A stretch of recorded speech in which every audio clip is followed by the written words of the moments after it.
Hai, selamat datang di Harajuku Network. Sebelum lanjut ke videonya, ada baiknya jika kalian subscribe atau langganan channel ini. Kalau udah, aku ucapkan selamat menonton videonya. Di suatu negeri dengan tanah yang indah, subur, dan makmur, berdirilah sebuah kerajaan bernama Kerajaan Nagasari. Kerajaan ini terletak di sebuah lembah yang dikelilingi oleh pegunungan megah dengan aliran sungai yang jernih menyejukkan. Posisi Kerajaan Nagasari memang sangat strategis. Masyarakat di sana hidup dalam kemakmuran dan ketentraman dengan hasil bumi melimpah, dan perdagangan berkembang pesat di sana. Tak hanya itu saja, semua kenikmatan itu bisa masyarakat rasakan berkat kepemimpinan dari seorang raja yang dikenal sangat arif dan bijaksana. Sosok itu tak lain adalah Raja ke-8, Narendra. Ia adalah raja termuda sepanjang sejarah Kerajaan Nagasari. Ia naik tahta di usia 25 tahun. Sejak kepemimpinannya itulah Kerajaan Nagasari mulai berkembang pesat. Wilayah kekuasaannya meluas, dan rakyat hidup dalam kesejahteraan yang belum pernah terjadi sebelumnya. Raja Narendra begitu dicintai oleh rakyatnya. Sebagai raja, Narendra memiliki seorang permaisuri bernama Raden Ayu Sukma Widowati, seorang perempuan bangsawan yang tidak hanya menawan parasnya, tetapi juga baik hatinya.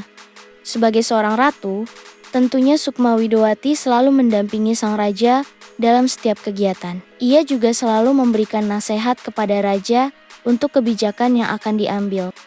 Kehadirannya membawa kedamaian dan ketenangan di istana dan menjadi panutan bagi kaum wanita di kerajaan. Ratu Sukma juga aktif dalam berbagai kegiatan sosial, seperti mengunjungi desa-desa untuk memastikan kesejahteraan rakyat, terutama bagi kaum perempuan dan anak-anak.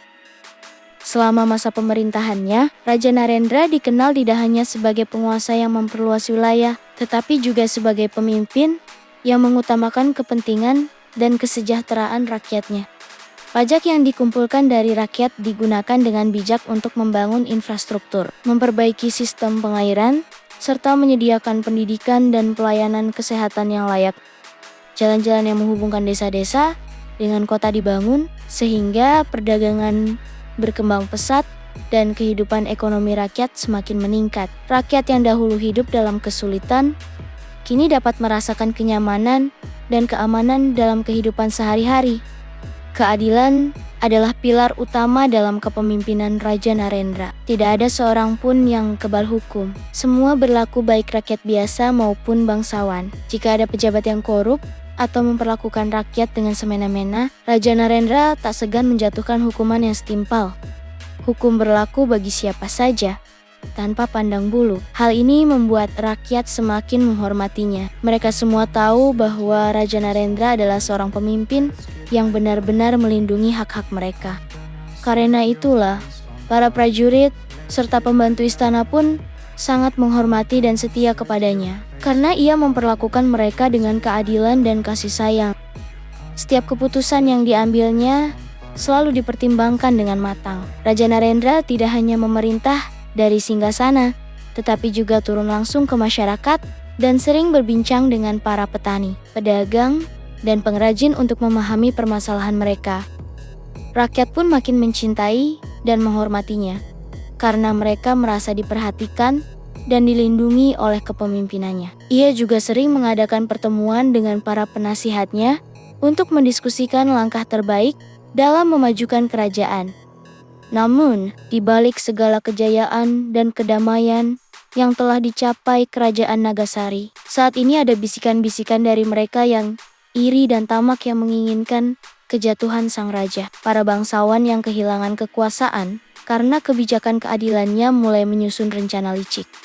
Beberapa kerajaan tetangga memandang kekayaan Kerajaan Nagasari dengan penuh hasrat. Mereka mencari celah untuk melemahkan kepemimpinan raja.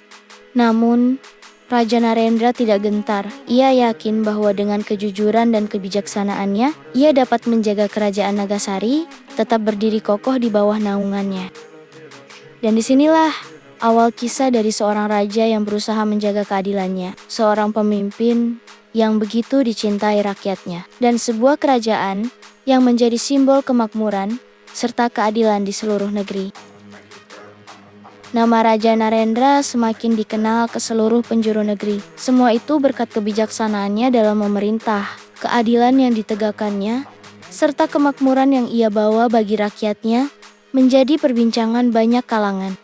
Tidak hanya di Kerajaan Nagasari, tetapi juga di negeri-negeri tetangga. Namanya disanjung sebagai pemimpin yang berwibawa dan adil. Para pedagang yang datang dari berbagai negeri seringkali membawa cerita tentang kehebatan Raja Narendra, sehingga semakin banyak orang yang ingin mengenal sosoknya.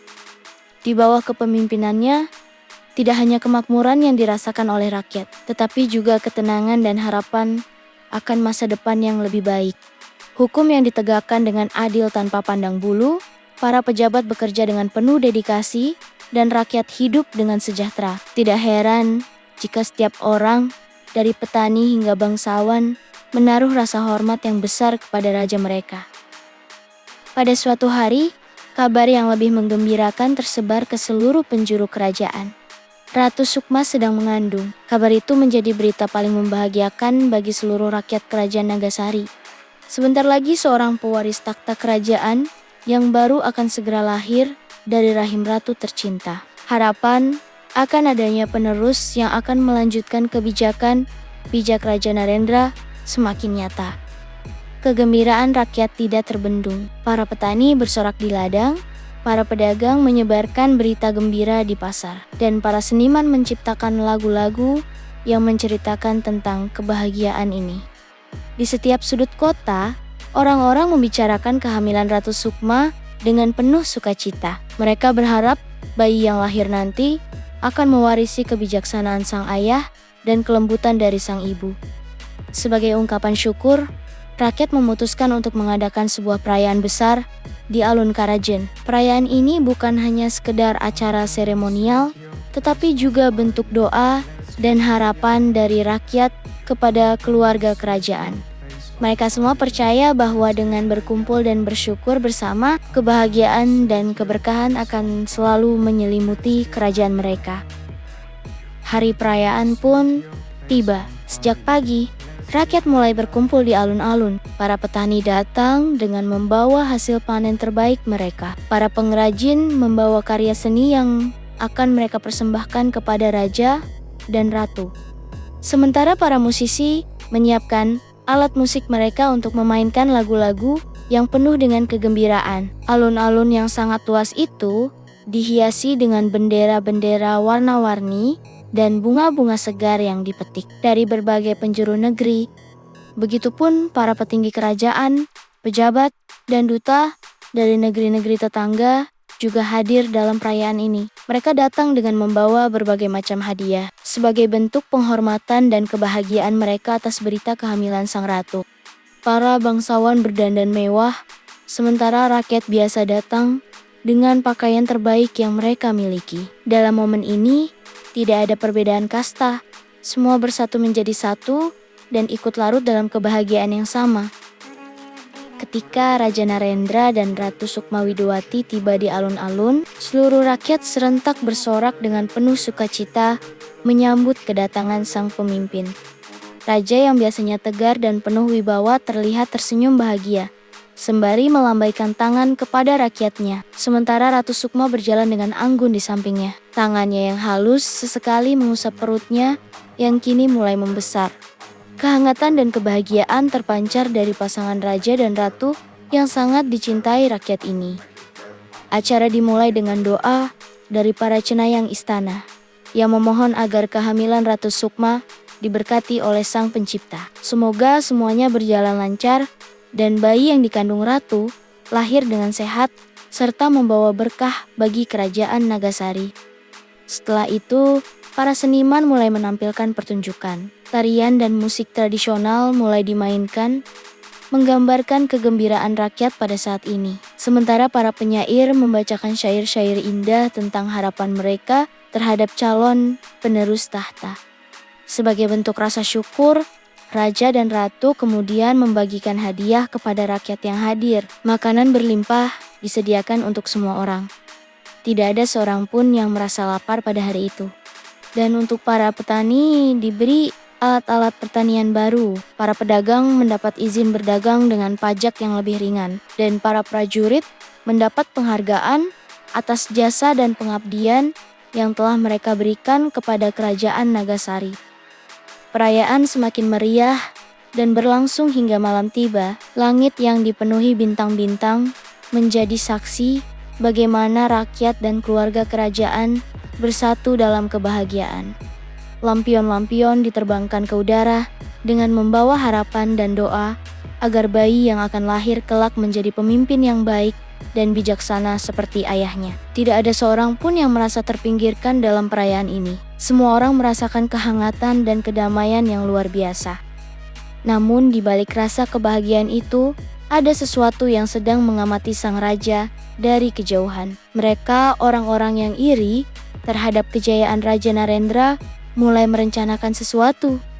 Mereka melihat kegembiraan ini sebagai sebuah kelemahan dan sebuah celah yang bisa dimanfaatkan. Malam yang seharusnya penuh dengan sukacita itu pun menyimpan rahasia yang kelak akan mengguncang kerajaan Nagasari.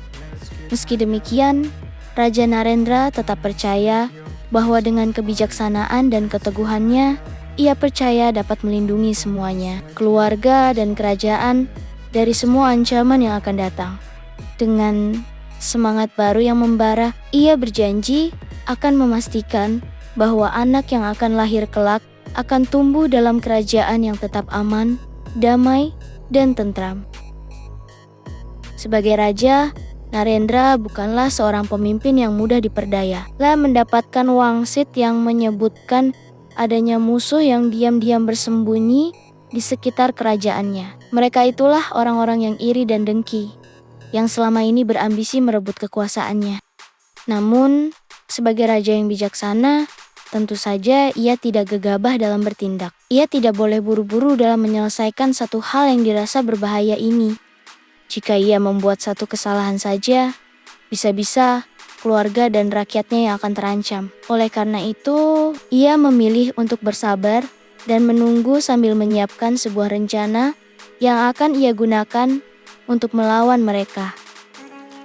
Dengan persiapan yang matang, Raja Narendra mengumpulkan semua orang yang ada di seluruh kerajaan Nagasari untuk berkumpul di halaman istana. Raja mengumumkan, untuk sementara waktu, ia akan melakukan semedi di sebuah tempat yang sangat jauh. Raja tak mengatakan nama tempat yang akan ia kunjungi, tapi ia melakukan semedi itu tak lain demi melindungi seluruh rakyat kerajaan Nagasari. Dan untuk sementara, selama masa semedinya, ia mempercayakan tombak kepemimpinan kepada Ratu Sukma.